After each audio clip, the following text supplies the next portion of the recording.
La conquista de Chile parte como una aventura privada. Y os tomaré vuestros bienes, y os haré todos los males y daños que pudiere.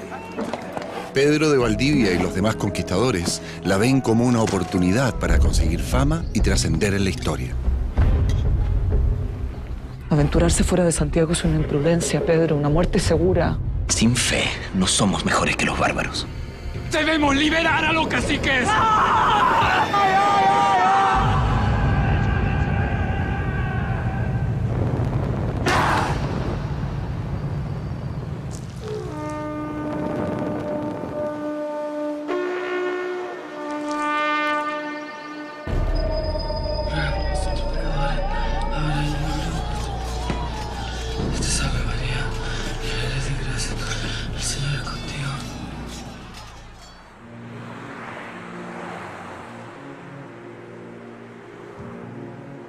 La verdad es que gran parte de la población indígena, desde Copiapó hasta el sur del Biobío, se oponen a esta empresa conquistadora. ¿Es idea mía o aquí a los españoles no les está saliendo nada de fácil la cosa? Parece que somos los más porfiados de América. Le resulta fácil cuando hay una gran cultura dominante, un imperio, como los aztecas o los incas. Ah, claro, ahí solo hay que descabezar el imperio, tomar las riendas del poder, meter susto y someter. Aquí la cosa es bien distinta.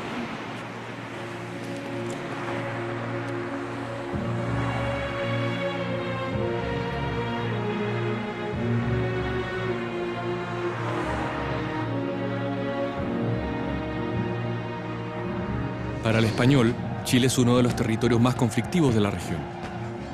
En 1592, España manda un nuevo gobernador, Martín García Óñez de Loyola. Él promete solucionar para siempre la llamada Guerra de Arauco, que ya lleva más de 50 años. Pero la magnitud de la resistencia indígena lo obliga a pedir refuerzos al rey de España. Finalmente, un ejército profesional llega en su auxilio.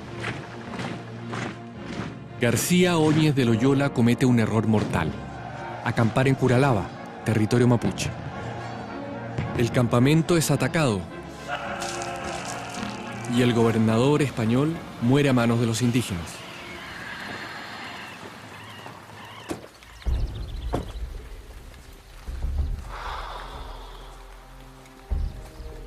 Los españoles le llaman a este episodio el desastre de Curalaba. Para los mapuches debe ser la victoria de Curalaba, ¿no? Sí, una victoria importantísima. Piensa que el gobernador García Óñez de Loyola llegó aquí confiadísimo en que iba a solucionar el conflicto. Y este sería el segundo gobernador que pierden a manos indígenas. Sí, mal le fue.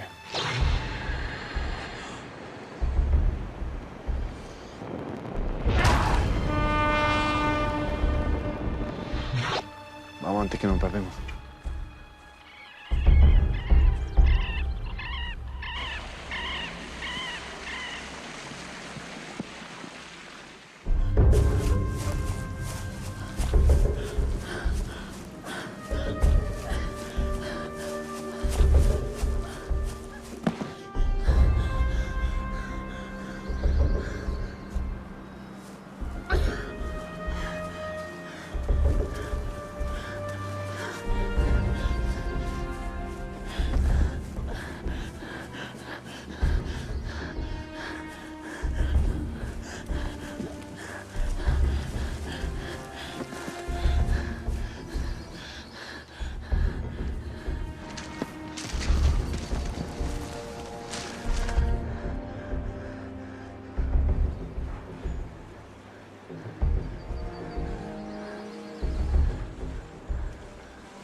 A la muerte de sus autoridades y la destrucción de sus ciudades y sus lavaderos de oro, se suma un tercer asunto que enfurece a los españoles.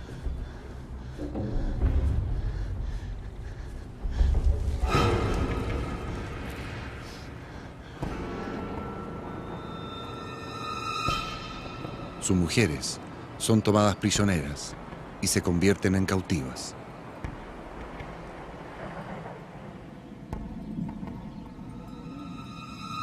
Solo en la caída de la ciudad de Valdivia, los indígenas capturan a cerca de 400 mujeres y niños españoles.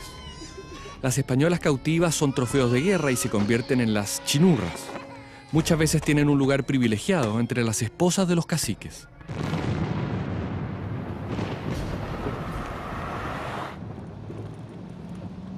¿Y qué pasa después de Curalaba? Digamos que el clima general empieza a cambiar. Mira, Como podemos apreciar en el mapa, desde Curalaba se ha levantado un frente que afectará a todo el reino, desde el norte de Chillán hasta Oporto, donde fuerzas indígenas arrasarán sistemáticamente los principales poblados españoles al sur del río Biobío. Por eso, atención, amigos y amigas de Arauco, Imperial, Valdivia, Angol y Oporto, prepárense para arrancar hacia el norte. A lo anterior se suma un movimiento anti-español a cargo de piratas holandeses en la ciudad de Castro, en la isla grande de Chiloé, mientras en Villarrica se vivirá una atmósfera de gran incertidumbre.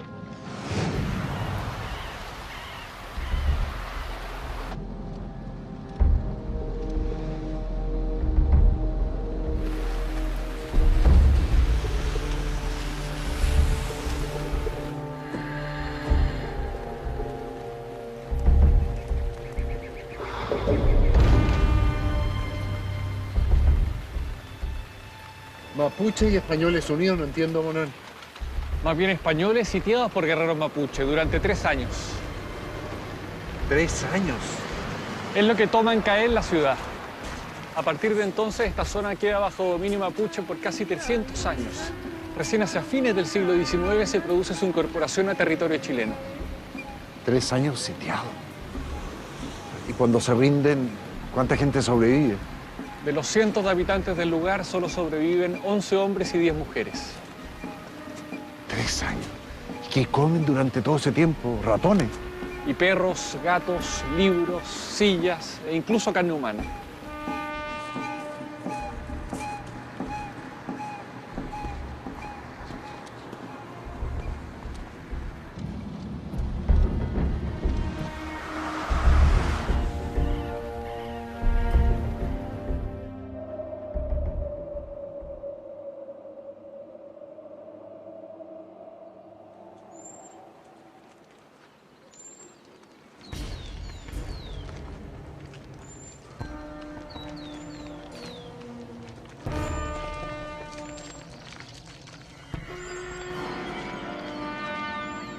Francisco Núñez de Pineda es hijo de un maestre de campo del ejército español, algo así como un general de ejército de nuestros días.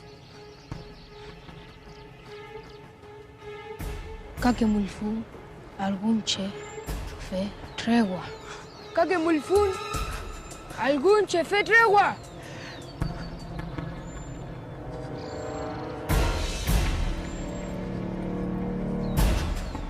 Núñez de Pineda.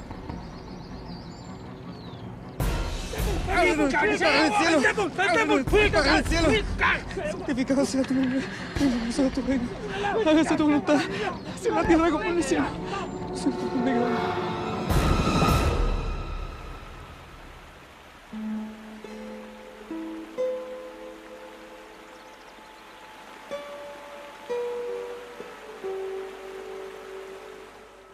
Inchinta, soy Tacuifim Malepaín, Feitachi Mapumeu. Por suerte para él, su padre actuó como un militar justo cuando tuvo apresado a este hombre, Lientur. Gracias a su intervención, Núñez de Pineda salva con vida. Soy Nentuelain Tain Pali Cantún Feula. ¿Qué es lo que dice? Que desde siempre hemos peleado por nuestra tierra.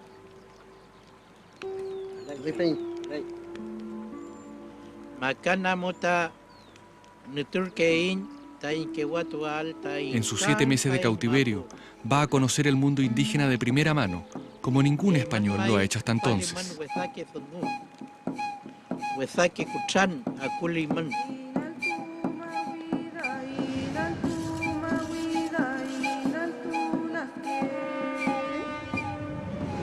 El Winca no entiende que para nosotros lo más valioso es vivir y caminar. Es la tierra que nos alimenta. en la tierra que están enterrados nuestros antepasados, en la tierra que nos quiere quitar el español.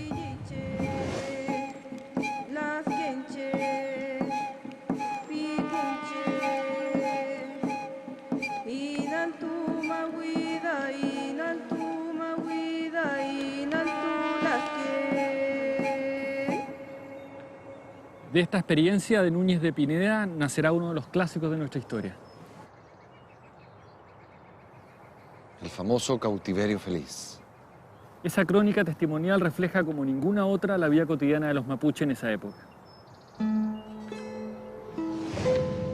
En el tiempo que he estado al servicio de Su Majestad en esta guerra de Chile, he observado que algunos alzamientos que ha habido en las fronteras se han originado todos por malos ministros y gobernadores codiciosos.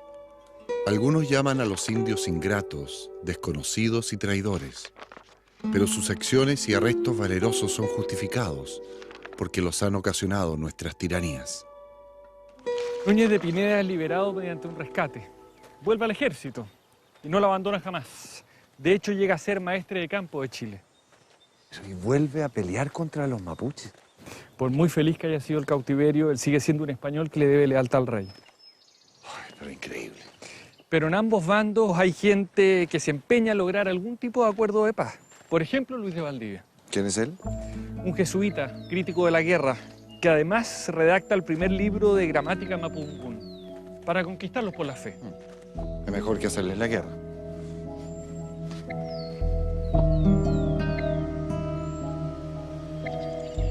En el sur de Chile la guerra a gran escala continúa. El jesuita Luis de Valdivia es uno de los que lucha fuertemente, no solo en contra de la guerra, sino de algo aún peor, la esclavitud de los indígenas. Su venta permitiría a los españoles recuperar en parte las pérdidas sufridas durante el conflicto. Por lo general se les captura al sur del Biobío para ser embarcados en Concepción y de ahí llevados por barco a la zona central, o en el caso de los hombres, exportados directamente al Perú, a Bolivia e incluso a la misma España. Por 300 pesos castellanos se puede comprar a una mujer, por 200 a un muchacho y por 100 los niños. Bastante más barato que los 500 castellanos que cuesta un esclavo negro, aproximadamente 7 millones en plata de hoy.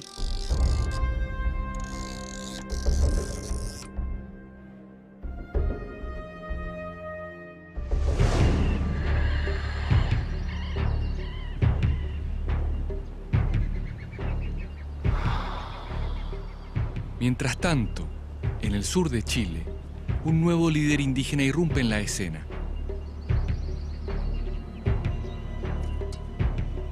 El mestizo Alejo.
Alejo es hijo del cacique Curavilú y la española Isabel Vivar, la que raptaron.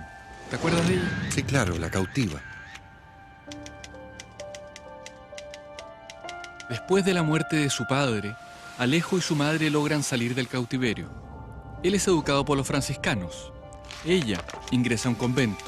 Alejo entra al ejército, donde destaca por su asombrosa puntería. Pero por ser mestizo, se le niega todo ascenso en el mundo español.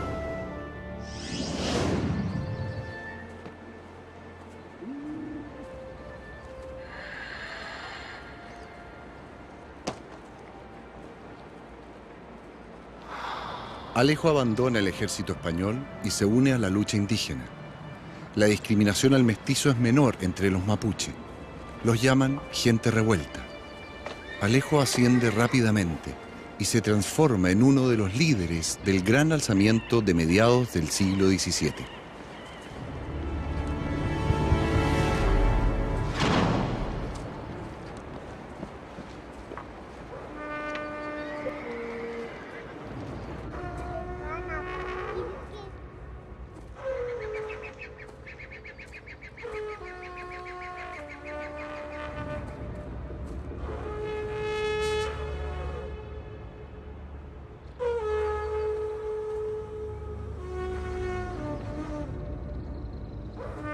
Pero algunos de sus botines de guerra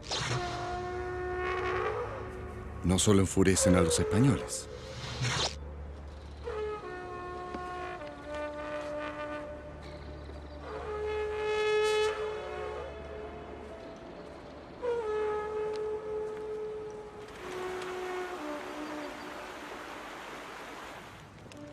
Tras la llegada de Alejo con una nueva cautiva, y mientras el líder duerme junto a su última conquista, dos de sus esposas intentarán realizar el acto que ningún español ha podido llevar a cabo.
Lo que un ejército no es capaz, lo logran dos mujeres celosas.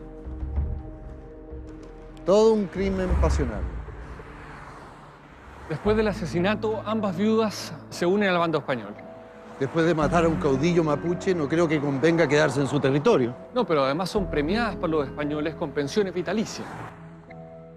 Hablando de plata, la esclavitud del indígena produce suculentas ganancias, pero los alzamientos generan enormes pérdidas. Ambos bandos llevan más de un siglo peleando y desangrándose. Según las estadísticas oficiales del Virreinato del Perú, unos 35.000 españoles fallecen en Chile en alrededor de 150 años, la mitad como consecuencia directa de la llamada Guerra de Arauco. ¿Y qué pasa con los mapuches? Al comienzo de la guerra tienen una población estimada de 1.500.000 habitantes. Se calcula que hacia mediados del siglo XVII han muerto unos 95.000 guerreros, casi 3 veces la cantidad de españoles. Eso sin contar las pestes. Esas matan a casi 2/3 de la población indígena. ¿Y eso sería? Aproximadamente 600.000 indígenas mueren debido a las epidemias de viruela y tifus. Un duro balance, ¿eh?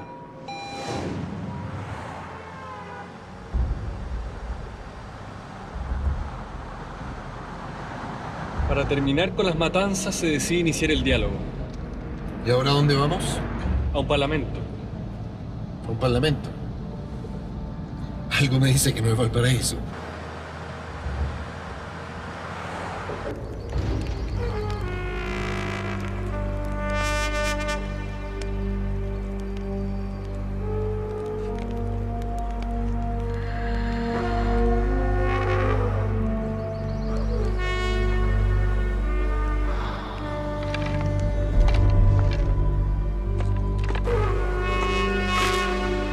Vayan Cuché, vayan Cuchá.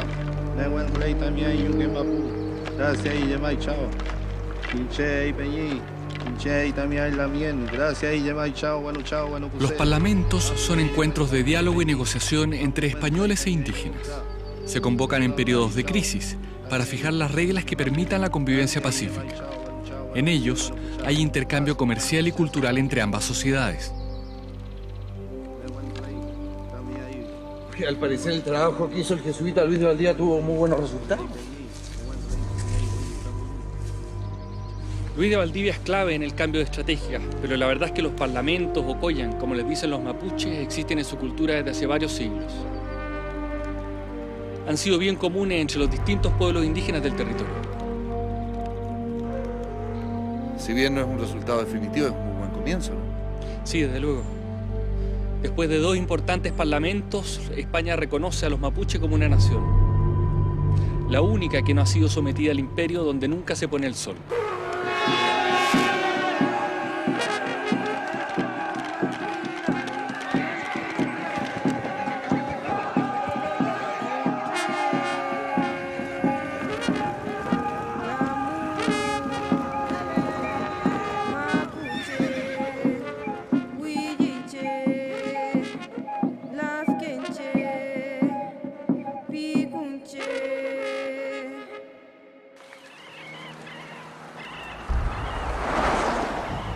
¿Y los españoles qué ganan con esta negociación?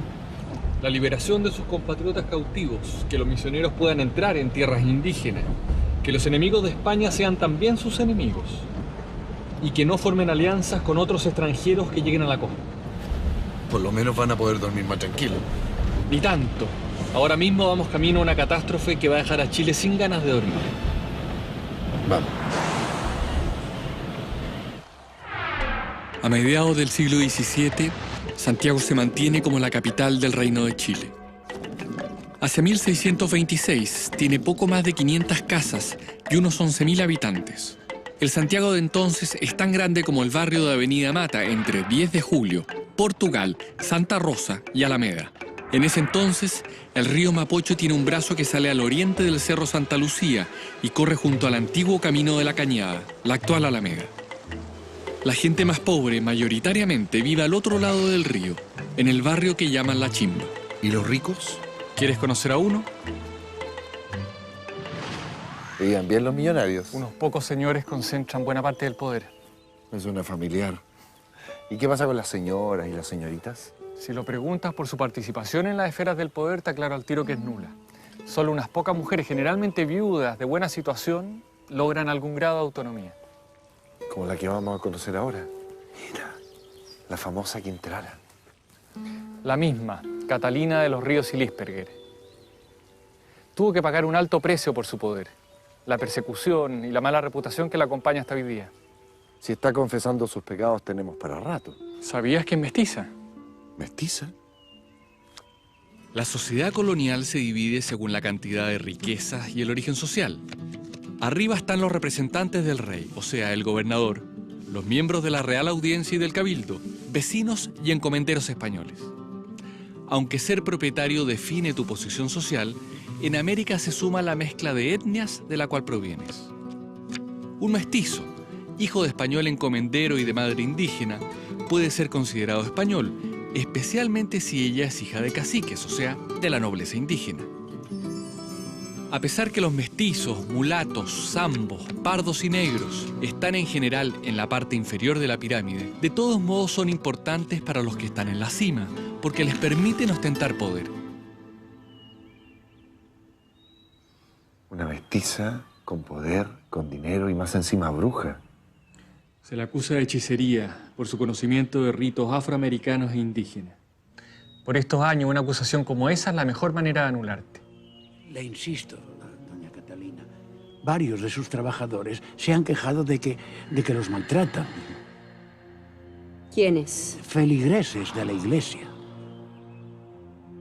¿Estamos hablando de la misma iglesia cuya remodelación he asumido personalmente? Y por lo cual estamos muy agradecidos. Si estuviera muy agradecido, padre, no sería parte de tales calumnias. Estamos en época de cosecha. Y créame que necesito a todos mis trabajadores en sus puestos. De lo contrario, me veré en la obligación de reducir mis aportes a la casa del Señor. ¿Algo más?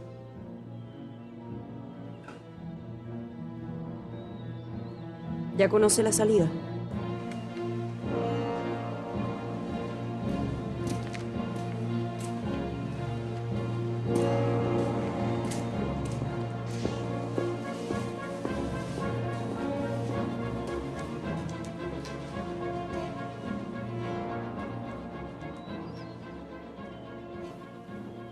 ¿Y es tan mala como la pintan? Es cierto que trata duramente a sus esclavos y sirvientes, pero es lo común en la época. La diferencia es que es mujer.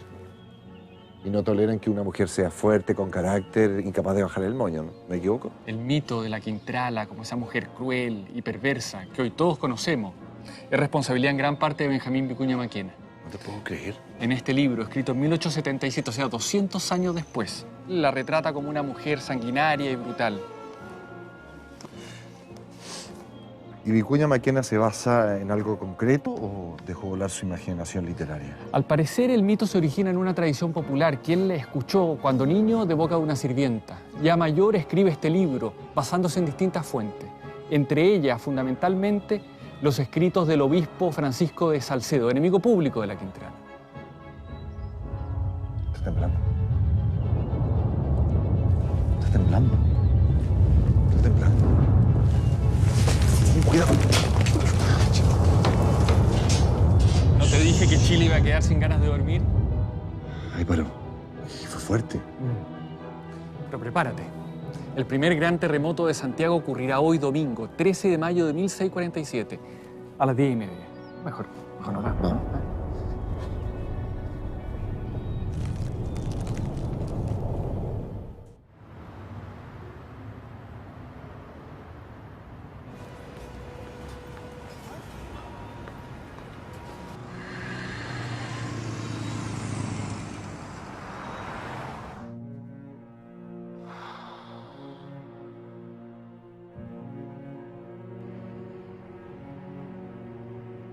Santiago duerme cuando la mayoría de sus casas se desploman. Más de 600 santiaguinos mueren aplastados. Me imagino que en esos tiempos nadie entiende las causas geológicas de los terremotos. Por lo tanto, la única explicación posible es... Castigo divino. Castigo divino. Entre los sobrevivientes las prioridades cambian, los enemigos se reconcilian y en pocos días se celebran 200 matrimonios. ¿Pero cómo? ¿La tierra se mueve y la gente pierde la razón?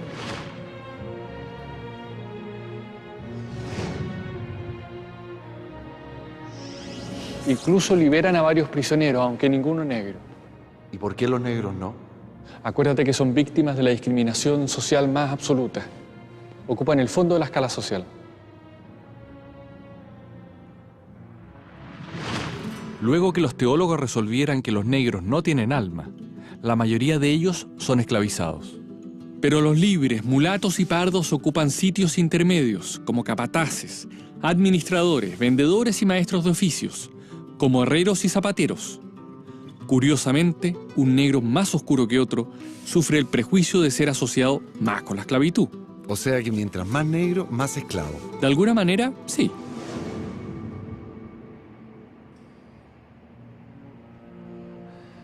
¿Qué pasó con ellos entonces? ¿Se van? Se mezclan. No sería nada raro que ambos tuviéramos sangre negra. Pero mira.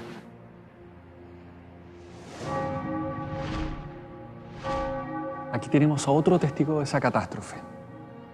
Un testigo más bien protagónico, porque esa noche, cuando los feligreses los sacan de la iglesia semidestruida, se inicia la costumbre de la procesión del Cristo de Mayo.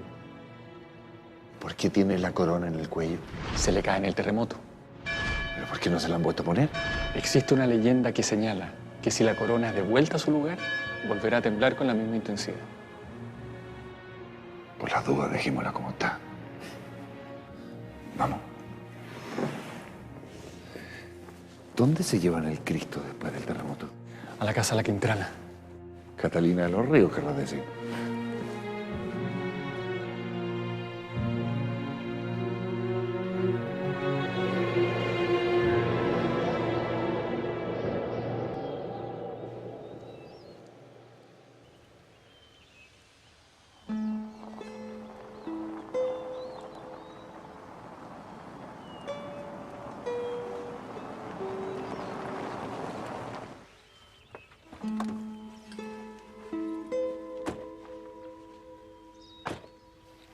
Me imagino que Catalina de los Ríos no fue la mujer fuerte de la colonia. No, existían otras maneras a través de las cuales una mujer podía ejercer poder o autoridad. ¿Así como cuáles? En este mundo de opciones limitadas para las mujeres, igual las intelectualmente más inquietas tienen una posibilidad, que es casarse, pero con Dios. Ay, Manuel. ¿Qué influencia para la sociedad puede tener una mujer que pasa todo el día encerrada en un convento? Mucho más de la que tú te imaginas. Mira, vamos a ver.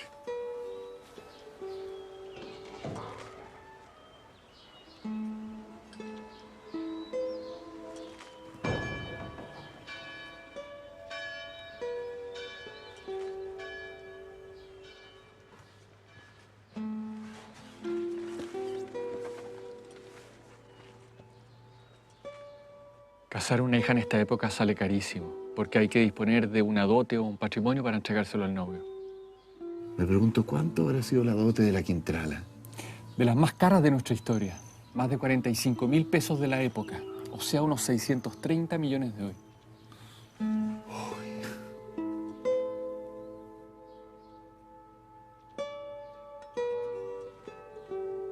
¿Nombre? Úrsula Suárez, madre. Es una de las primeras escritoras de nuestro país. ¿Pero qué edad tiene? 12. Pero lo común es que las niñas entren al convento a partir de los 16. ¿Y tiene que pagar para entrar? Bueno, se supone que se casan con Dios, o sea, sí tienen que pagar una dote. Pero me imagino que debe ser más barato que casarse con el hijo del vecino. La dote anda alrededor de los 2.000 pesos, o sea, unos 28 millones de hoy. Uf.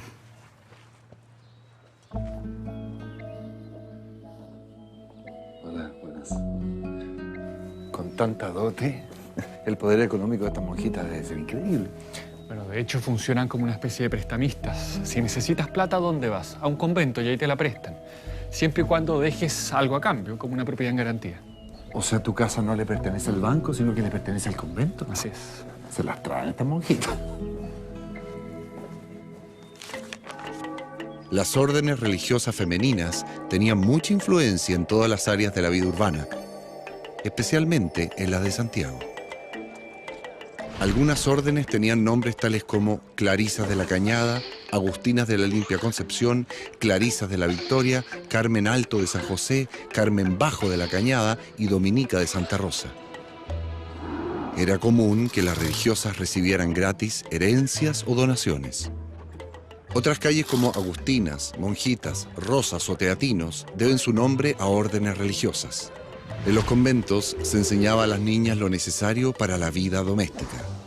Confeccionaban hostias y vino de misa, cerámicas perfumadas y dulce de leche. Tenían a su cargo la casa de corrección femenina, es decir, la cárcel. Las monjas no vivían aisladas de la sociedad, ya que constantemente requerían de los servicios de artesanos, carpinteros y albañiles. Además, arrendaban cuartos que se encontraban junto a sus muros exteriores, en los que se realizaba un intenso comercio. Entrar a un convento no era cosa fácil. Innumerables jovencitas debieron esperar 10, 15 y hasta 20 años para lograr su objetivo. Existieron casos de extremo fervor, en que un solo vecino encerró dentro de un convento a sus 8 hijas. Con el tiempo, la vida en los conventos fue sinónimo de recogimiento.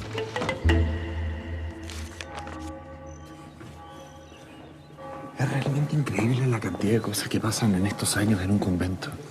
Lo más importante de todo es que este es el único espacio de la sociedad donde una mujer se puede desarrollar intelectualmente. Ah, porque muy pocas sabían leer y escribir. Su merced, el señor obispo, nos ha pedido consulta y hemos de firmar nuestra resolución en esta carta.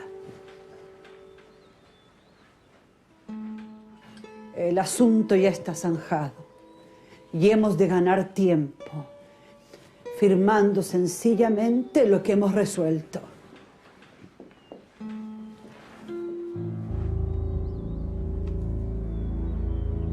¿Úrsula?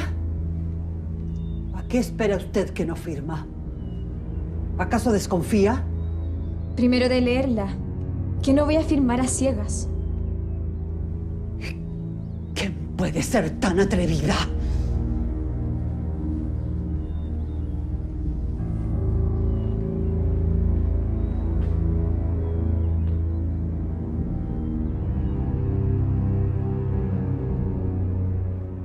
Úrsula Suárez se destaca desde pequeña por su fuerte inquietud intelectual, su carácter férreo y sobre todo sus experiencias místicas y sus revelaciones la convierten en una de las líderes entre las monjas. Pero dentro de una estructura tan jerarquizada, esto le traerá más de un problema.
Al contrario de lo que muchos piensan, su amor a Dios y a su congregación se mantuvo intacto. Entregó su vida al convento de Santa Clara, tanto así que al final de sus años se convirtió en Madre Superiora de la Orden de las Clarisas.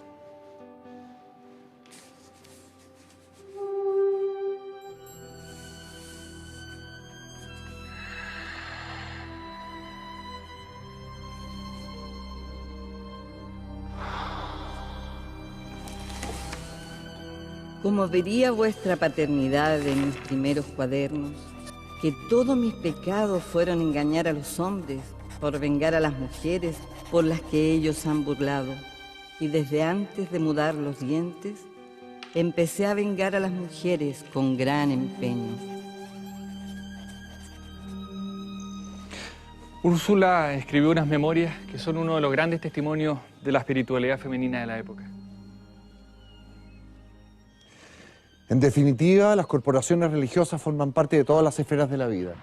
En el Chile colonial, pocas instituciones tienen más influencia que las órdenes religiosas, en la economía, la educación y la soberanía. Los primeros en pisar territorio chileno, junto a Diego de Almagro, son los mercedarios. Los franciscanos evangelizan en el sur del territorio.